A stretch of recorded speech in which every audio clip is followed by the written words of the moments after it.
Welcome back to Generation Orange. It's a Friday morning this time. You guys are probably used to seeing us Sunday evenings, maybe Monday morning. Things take a long time to upload, but it's Friday. And the reason why is my dad, Les, and I decided we just haven't had enough. We haven't had enough. There's always more Broncos stuff to talk about.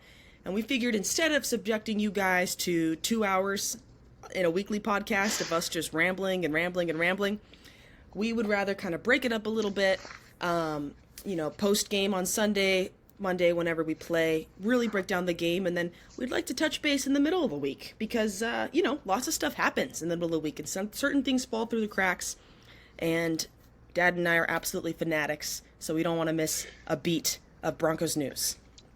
And you know what I was thinking? And I noticed this especially after the last game. With my process, and I think you're the same, we get so emotionally attached to the game, like what's going on. And so when we come back and we try to break it down, just a few minutes after, like some of our facts aren't always like I was thinking Mims scored a touchdown in that game for some reason. He didn't. I forget who did what, and and there was a few things, I thought we could have talked about a little bit more because what an amazing game it was, a lot to unpack. Yeah, I totally agree. I was going to actually shoot you a text the next day and literally just tell you, like, man, this feels unreal. Like, now that it's really sunk in, because realistically, the most meaningful football was played in the last 5 minutes of regulation. And it was just like, bam, bam, bam. And my little football brain can't necessarily internalize all of that and really, make sense of it all, come to terms with it until a few days after. Like, do you remember when we won Super Bowl 50? Man, it probably took me a week to really process that we were the champs. And then that feeling never got old. Yeah. So yeah, and for me watching this game, and of course I'm watching it alone, right? And when I'm watching the game alone, I've been known to yell or whether anybody can hear it or not. And but by the time that game, the process that it put me through, by the time it got to the Stranad interception, I was just looking at the screen. I was just just stunned. I mean, of course I'm happy, but I'm just like, okay, I didn't really, I don't know, but yeah, it was really even Wednesday or middle of the week. I'm still thinking, man, what a game, what a what a highlight of the season. Whatever happens, that was a great game. So Aqib Talib kind of chimed in, said something similar. He's like, yeah, I'll watch the games. And Aqib is a Broncos fan. It really seems like that through and through. And he's our boy, of course. But he says, it gets to the fourth quarter, I put my drink away. I had to lock in. You know what I mean? Because stuff was happening. I wanted to be sober of mind. And then, of course, he goes on to have, a great podcast. And he said a lot of stuff about Jackson Dart, which I don't want to harp on too much because it's all Broncos today. So I think we have some unfinished business. You mentioned it. Sometimes we get emotional. We don't talk about everything we want to talk about. I think we've got some unfinished business when it comes to discussing what happened exactly on Sunday. Yeah, the biggest thing for me, and we did talk about this, and it's funny because you really hit on the roughing the passer call, and I really didn't like the PI on Moss. And of course, this is as the game's happening, So I'm not really thinking about how bad, how historically bad these calls really are until I watched it again. And I'll tell you what, we don't want to condone Sean running out and complaining to the rest. We definitely don't want to condone Greenlaw threatening the ref, if that's what he did, to get suspended, right? When, by the way, we could definitely use Greenlaw for this Dallas game. We'll get more on that later. We just got him back, but yes, you're right. Yeah. I digress. But I will say this, is that officiating was so horrendous that I'm glad, and there's a part of me that's glad Sean reacted and that Greenlaw reacted as they did, because I feel like it needs to be brought up. It needs to be talked about. We need to shine a light on this. imagine how we would be feeling if the Broncos don't come back and win that game. I would say I really don't remember. We've seen bad calls, right? Of course, we've seen bad calls that were devastating to instrumental to the outcome of the game. I don't think I've ever seen two huge calls, and literally that last scoring drive that the Giants had, that's what it was. Let's be honest. I mean, Dart has a 1-yard touchdown run, but it was those two flags that got him to the one, or the three flags, I guess, if you count Sean's. Yeah. And I'm sorry, it was garbage. Those were the roughing the passer, and the PI was just straight chicken feed calls. I think it's time for the NFL to really, to look at themselves. And that ref, and I don't remember his name. I never heard it before, Paul something, I think. But his name's been out, on social media. And that's what needs to happen. Because, we're going to deal with this crew again. Other teams are going to deal with this crew again. And that was bad. That was embarrassing. And so, it's unfortunate that, that Greenlaw's not playing next week. But at the same time, I think it needs to be exemplified. It needs to be magnified. And we need to talk about it right now. Oh, we are. But, I was surprised. And we don't like to complain about the refs too much, as a rule, right? We got to beat the team. We got to beat that was really bad. I was surprised. It really did kind of have that feel like we're going to keep the Giants in this game at all costs. It really, and if you really look at that fourth quarter, the Broncos had pretty much shut the Giants out. They got the one touchdown off the deflection, which was really a good defensive play 99% of the time, but it ends up deflecting right to the receiver to score, right? That's how they scored the one touchdown. That other touchdown, it was just the flags. And look, credit the Broncos for winning, but I was disappointed in the officiating big time, especially when I watched it again. I'm like, wow, they really don't like us or something, Yeah, I agree with you, especially on the Riley Moss DPI. When I saw that live, and I think maybe Riley Moss just kind of he does realistically have a little bit of a history when it comes to drawing flags. And obviously it just happens to come at the worst possible point. I think the issue, and you already said it, I'll just kind of echo it one more time, but it's so frustrating because they convert a 3rd and 19, and even I think it was 3rd and 19. Maybe it was 3rd and 16. It was fourth and 19. Right, 4th and 19. My mistake. That's even worse. No, they got 18 and a half. 2 mistakes on that one. Yes, it totally seemed. It actually seemed like the line judge was really accurate in his spot. Yet they but for whatever reason, they got the penalty anyway, so the chains and everything got brought out. If the roughing the passer doesn't happen, it looks like the line judge actually he's got a really, really good spot. But for whatever reason, they automatically call it a first down. Why? Yes. Weird. Automatically weird. That's very strange. And then the roughing the passer, I'm not a rules expert. I'm not an analyst. And I really wish they would have I really enjoy when they have Gene Steratore chime in on the broadcast. And I wish that they would have done that for the roughing the passer one. I know they did it for the DPI call, but the roughing the passer, it is my understanding that the defender gets 2 steps. And you're not allowed to make a football move. You can't lower your head. You can't lead with your helmet when the player is defenseless. So I look that back. I don't agree with the call. Per the Riley Moss one, I agree. I mean, there's early contact, I think, by Riley Moss, but he's playing the ball and he turns around. And I don't know if you saw this, Dad, but there ended up being, so, and this isn't, a picture tells 1,000 words. And you pull up this frame, both of them. Riley Moss turns around. He's looking for the ball.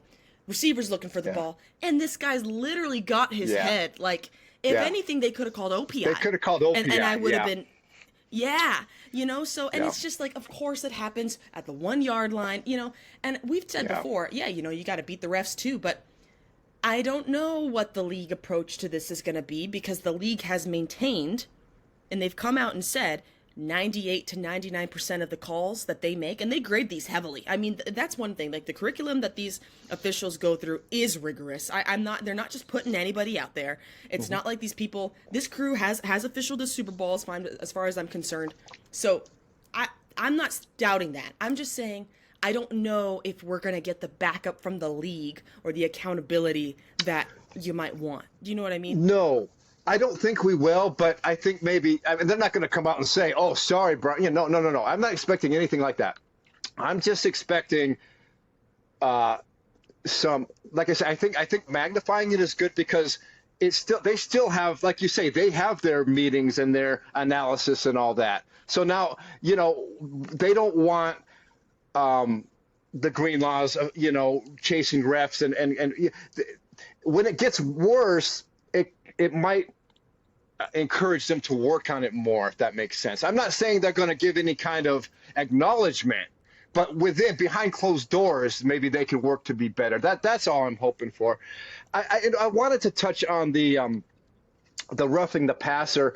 I don't think the letter of the law is 2 steps. It might have been at some point. I don't know what it is exactly, but the way that they've been flagging it for a long time is basically this.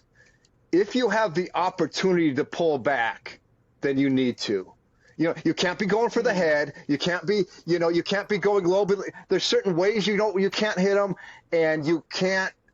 Basically, it's like if you had the chance to stop to slow down, and there was just no way. I mean, it was literally bang bang. He's right there, and there was nothing dirty about the hit. He just kind of got him with his upper body to the chest, and then he didn't drive him down. Or it was really a very it was a QB hit, right? You have QB sacks, you have QB hurries, and you have QB hit. It was a textbook QB hit. It was a legal hit, and it was it was. And we've seen this. You might remember. This is a few years back. I think we're playing the Bears, and they flagged Bradley Chubb on one of those. Really bad flag. I think probably 4 or 5 years ago. Basically cost us the game. Very similar hit. The defender's hustling to the QB. QB gets it off just in time, and there's still a little hit. It happens, and it was. And I think another thing that I want to emphasize is you should be consistent with your officiating no matter what point of the game it is. But if it's at this point in the game and you want to be liberal with these flags, you better be right. And they were not right on either of those, And anyways, I've ranted about the flags enough. And if you have anything more on it, I just want to say that I'm not terribly disappointed in Sean or even Greenlaw for what they did because it was provoked. Yeah, they should have felt they had reason to feel attacked and disrespected by the way those flags came out. Because they're trying to win the ball game. Sure. I think, you bring up a good point, especially being reactionary, and this is just kind of a statement about football in general. These athletes you're talking about high testosterone, high stress, high intensity environment, high stakes also. And I think there's a very big difference fundamentally between Dre Greenlaw, who we don't know what was said. And again, not defending. You can't threaten anyone ever. So that's right. Point number one. But it seems like in the clip, if I'm Dre Greenlaw, I thought that referee pushed, like literally shoved Justin Sternot. Mm-hmm. So he's going up to defend his boy. Sean Payton is upset about the call. He goes up there. Again, we can't take those flags, and I don't want to take the fine, and I don't want Greenlaw to be out, especially in a game like this with somebody like Dak Prescott at the helm. Anyways, my point is, that still is very different to me than, for instance, not to throw any shade, but Travis Kelce pushing his basically elderly head coach because right. he's upset that he wasn't included in the last series. You know? or Like, there's a whatever it was. very big difference here. Or, like we mentioned, Akib, that guy is, I think that showcases kind of the type of sportsman-like conduct that comes, like, yes, it's aggressive, and yes, Akib, a lot of people would consider him kind of a thug. But you know what? He would defend Chris Harris Jr. He talked a lot of crap, but it wasn't like it was ever from a place of pride or ego. I think it very often was provoked. He was defending his teammate, or you know what I mean? Like, there's a difference there, and I would much rather have one of those guys on my team than the other. That's the reality. 100%. Yeah, the officiating, I don't. It's just hard for me to say. I don't feel like I'm well versed enough in all the rules, like especially for the Riley Moss one. The contact I feel like is had, but I don't know exactly at what point they throw the flag, because by the time the ball is within the vicinity to be caught, there's obviously no contact, and if anything, Riley's getting mugged. So I know that with DPI, the second that the ball is in the air, and at any time they're gonna flag it most of the time. So I don't know. I think you gotta hate the rules. If anything, you hate the rule and the fact that the rules have changed to reflect a more offensively powered game as opposed to how the officials enforce it, Yeah, well, yeah, I think, okay, so with DPI, what I feel like if you're officiating it well, okay, then you can say, well, you can't touch it. Well, okay, there can be contact. You'll see it on a lot of plays. With both of them, there'll be some hand fighting as the ball is approaching, right? And they're pretty much just leveraging if it's clean, if they're leveraging for their own position to get to the ball or maybe keep their own balance a little bit, they'll allow for that. Now, if at some point the defender is impeding the receiver from getting to the ball, it's absolutely interference, right?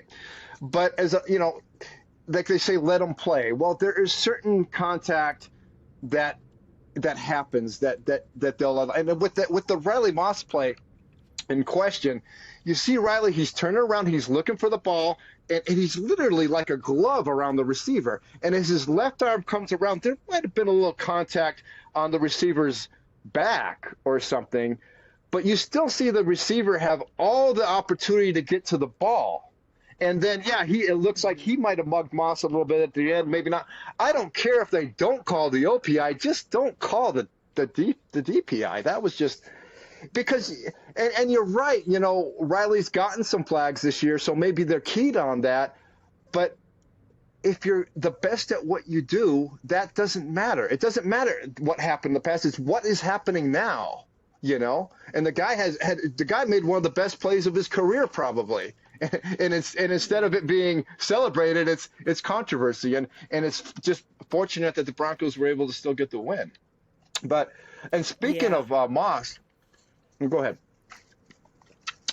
No, well, actually, I wanted to bring up something about Moss that was brought to my attention, and this I don't want to say it shocked me, but it was just a very interesting statistic that I heard this week. It was actually sent to me by somebody, a friend of mine, who was like, I cannot believe that this is true.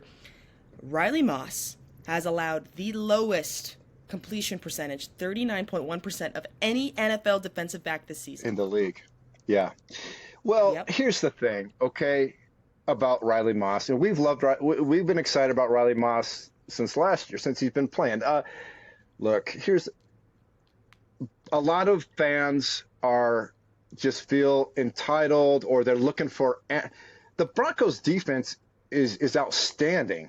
Okay, their entire, even the backups are really good players. A lot of the backups would be good starters on other leagues.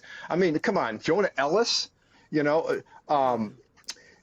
got some players on that defense. So you look for, but yet the other team still makes plays, and they still have to go after some part of the defense, right? And so we see our team, we see Sartain literally erasing his guy almost every week. And then we see, we're covering the short stuff pretty well. We're stopping the run. Well, okay, somewhere, somehow, somebody's given up plays, and sometimes it's been Riley Moss, and it's like, oh my gosh, let's burn Riley Moss at the stake. Hey, here's the thing. If the Broncos put Riley Moss on the trade block here at the trade deadline and said, we'll put up Riley Moss for a second rounder minimum and take the best offer that they get, the phone's ringing off the hook. Okay? Mm-hmm. That's reality. Okay? That's absolute, and he's gonna go help somebody else make a run. Fortunately, the Broncos brain trust doesn't listen to Twitterverse, and they're not gonna put him up for trade. So, whatever. Yeah, and I saw that 39% too. And hey, credit to him, because he's getting the action. We know that. They're going, they're throwing his way. And by the way, let's look at some of the opponents. I mean, T. Higgins, Javonte Smith, those guys are really good players that should be starting, or I'm sorry, should be wide receiver one on most teams. So now I'm looking forward to this week because he's going to go against, what is his name? The second guy in Dallas is really good. Well, the Dallas is just good front to back. But yeah, I mean, look, Riley Moss is fine. I trust him. I have a feeling Riley Moss is going to make a big play sometime soon, get a pick six or something. He plays the ball extremely well, and this week might have to be the week to do it, as a matter of fact. Yeah. So I wanted to kind of carry on a little bit more about this game. And you brought it up last week, and you mentioned that Sternad play, and you compared it to the Surtain play against the Raiders last year. And you know what? I can't really argue. That was a big play, and we hadn't noticed when we did the last podcast the amazing play Singleton had on that play. How he just blasted through Scatterbrew and destroys Cam. Welcome to the NFL, bro. Yeah, and then puts the pressure on. Really, he deserves an assist on that pick. And I wanted to give a shout out to Alex, because he's another guy that gets roasted on the Twitter, whatever. And granted, Singleton's not the best cover guy. I'm not going to say, we saw the play where the running back for the Eagles toasted him. Yeah, he gets beat from time to time on a pass route, but he's been the heartbeat of our defense for 3 or 4 years. He's great at stopping the run. He knows where to go. He knows how to set people up.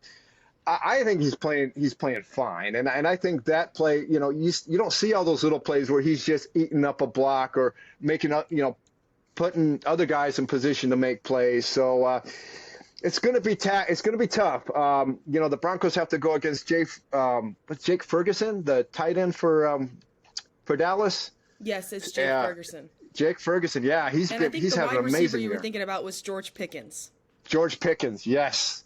It'll be an interesting. And CeeDee Lamb, obviously. Right, and we'll see what they do. I mean, it's not just automatic that they're just going to put Pat on CD every play. I mean, who knows what Vance will do. Mm-hmm.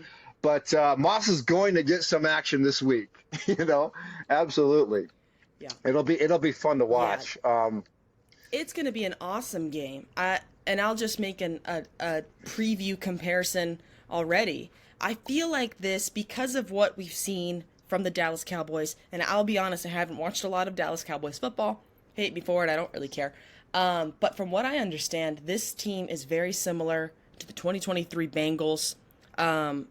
You got Dak Prescott, who's lighting it up. I hear some people kind of mentioning his name in the MVP conversation this year because of how well he's performing with really just an abysmal defense. And I'm not saying that the Cowboys are contenders or that they're anything like that. I'm just saying I think this could be similar to I believe it was a Monday night game that we had last year.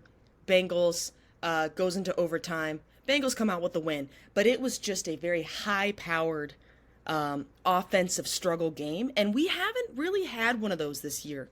A very high scoring, like 60 total points. You know what I mean?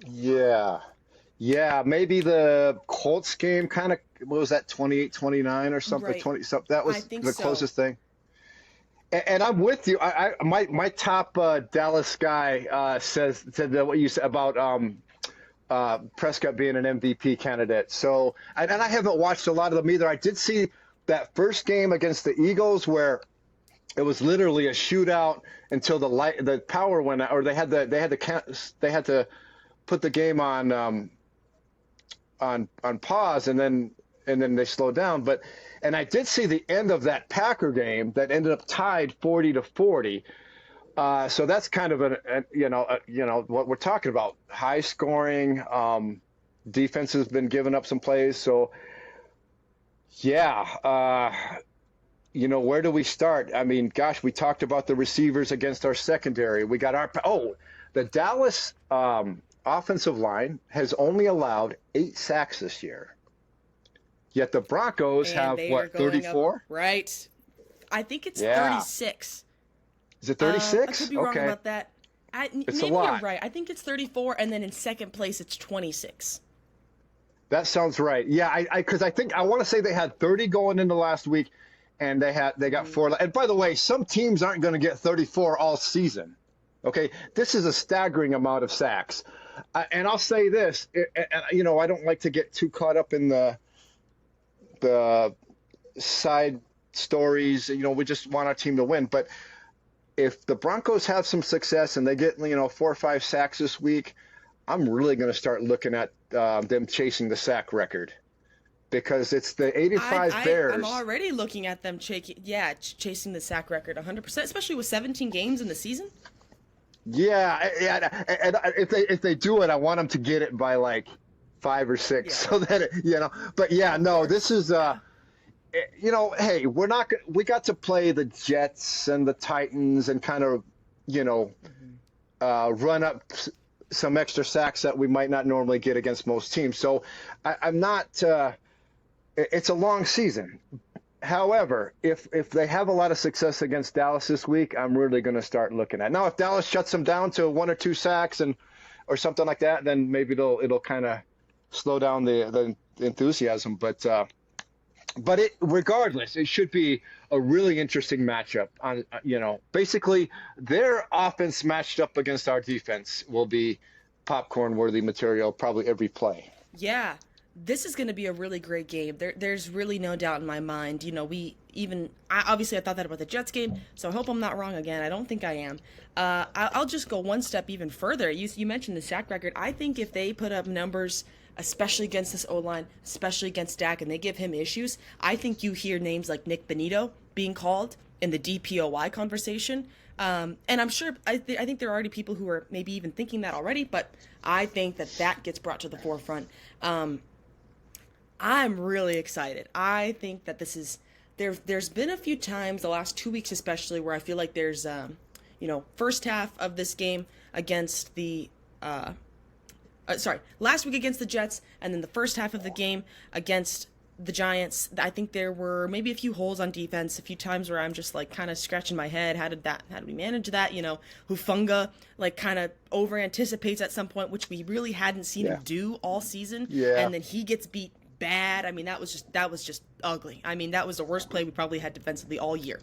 So I think that this is a perfect opportunity for them to slide right back up to the top, which we know that they can be at, and they've sustained that even when the Broncos have been pretty bad last many years. So that's great. I think, and I feel like we've said this every single week, we have to see the offense play all 4 quarters. And if we can see that, and if the play calling is right, I genuinely don't see why we can't really crush the Cowboys. Ooh, yeah, okay. So let's flip it. We talked about our defense against the Cowboys offense. Let's flip it, because this is where I feel like and we're hoping that this is a get-right game for the offense, right? Crush the Cowboys? It's possible. I feel like a lot has to happen, and we definitely talked about this in our last episode. And then after breaking it down further, I just feel like offensively, the Broncos just need to everybody needs to work on it. We kind of harped on the play calling and the coaching, right? And deservedly so. I'll stand by everything that we said. they ran like 11 or 12 screenplays. They're running they don't need to run this many screenplays, especially when the defense is sniffing it out in the first quarter. You don't have to keep doing it. Okay. Some of this stuff, I don't care. It's kind of common sense stuff, right? So there needs to be improvement there. I stand by that. Also, there was a lot of missed blocks. We'd seen the drop balls. There were some drop balls, but there were some missed blocks on some of those screenplays. They just need to get better offensively. They need to. It's not just the coaching. It's every player. We didn't mention how Palczewski played at guard. He played well, so that was nice, right? So that's a big deal. It's just a matter of the penalties still need to get cleaned up. Okay, the delay of games, that's just there's no more time for that, right? And this is week 8, and this is a struggling defense. It's time. It's time to show up, from the opening drive.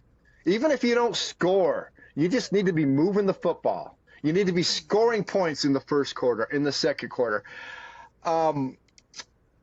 There's a lot of ways I feel there's a lot of things going on. In a couple of ways I feel it could work out. I feel like Sean has been putting a lot on their plate in terms of we talk about the terminology and all the the matchups that they want to set with the different personnel, and he's just pushing everybody to just learn his system the best that they can. Okay, if that's what you're going to continue to do, then it needs to start working. If they don't get it by now, you need to tone it down. You gotta pivot. Yep. Yes. So if you're not gonna pivot, you better be right this week, and it better start working. Okay, that's one way that it could work, that it could go. But I think it's more likely a combination. I think, you pivot a little bit. Them boys start blocking better, right? They start catching the ball better. They start just playing better in the first early parts of the game.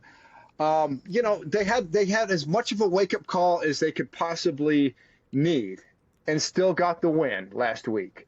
So, it's time because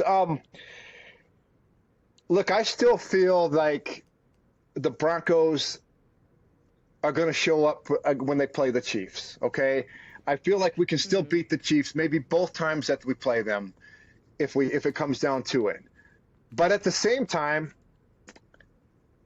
if the Broncos were playing, let's say the Broncos are playing the Packers next week, or the Chiefs are playing the Packers next week, I kind of feel like the Chiefs might have the better chance to beat them.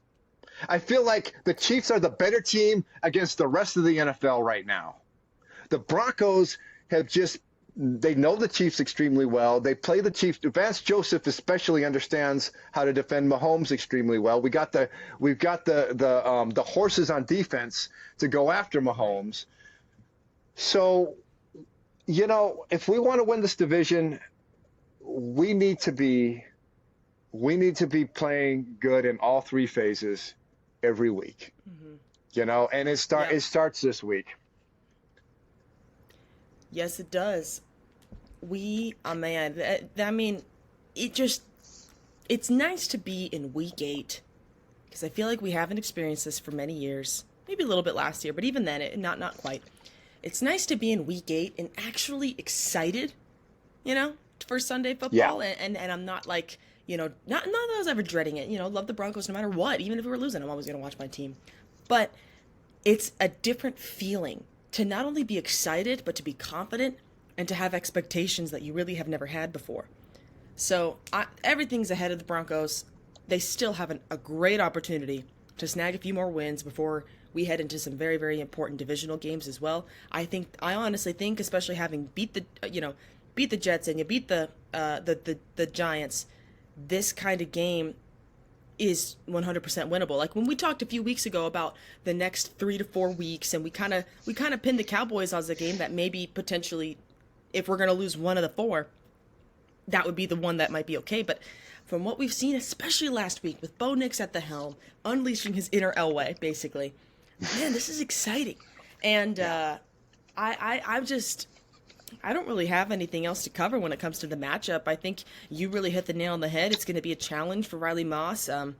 I can't actually think of a better matchup this week. It's just like even just the numbers match perfectly. I agree with you.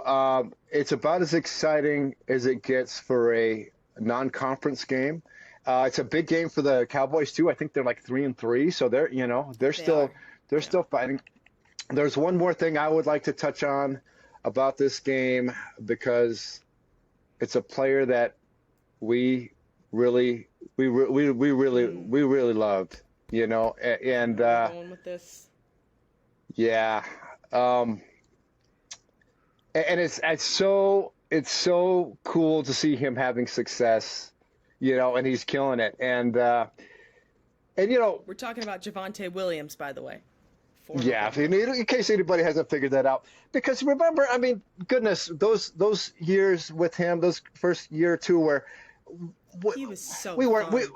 we weren't going to go to the playoffs that year, but gosh darn it, Javonte Williams ran over 3 people on that 15-yard run, and it was cool. And no, He but was on great angry kid. runs, like number one run, Right, like 5 right. weeks in a row. He was probably the inspiration for that show. Yeah. So, and we talked about it when there was no way the Broncos needed. I think we knew the Broncos needed to shake up that running back room after what happened last year for whatever reason, and it wasn't. It's not like the Broncos ever lost faith in Javonte.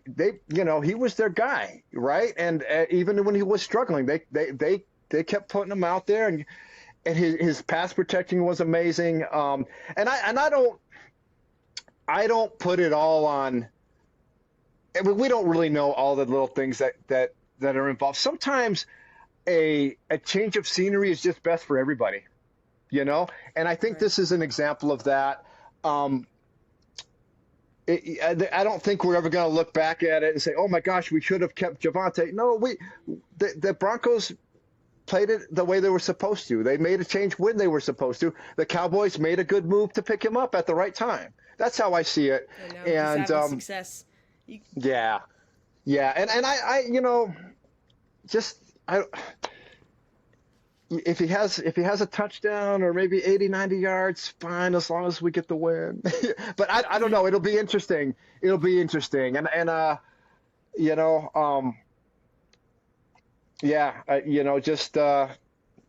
Hopefully we can keep him in check, win this game, and then he can have a great season.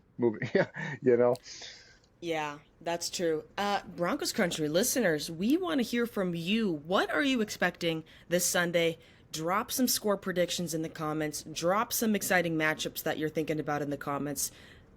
Do you think that the play calling has to change? Or do you think we're just full of it, just, talking we don't know ball? I don't know. Whatever you would like to say, we would love to hear from you. Please let us know. Whatever you say, I'd really also like to, if you got some great ideas, that's something that you and I can talk about, Dad, and for the post-game show on Sunday. I really want to revisit a lot of the stuff that we talked about today and kind of see if we were right, if we were wrong, how things ended up working out, and just kind of comparing our little analysis. But as of right now, man, is there anything else we have to cover? I think we're good. Yeah. I think we are good. Thank you all so much for tuning in for this episode of Generation Orange. It was so nice to see you during the middle of the week. We are so excited for Sunday, and we will see you after we hopefully defeat the Cowboys. We'll see you next week. Go Broncos.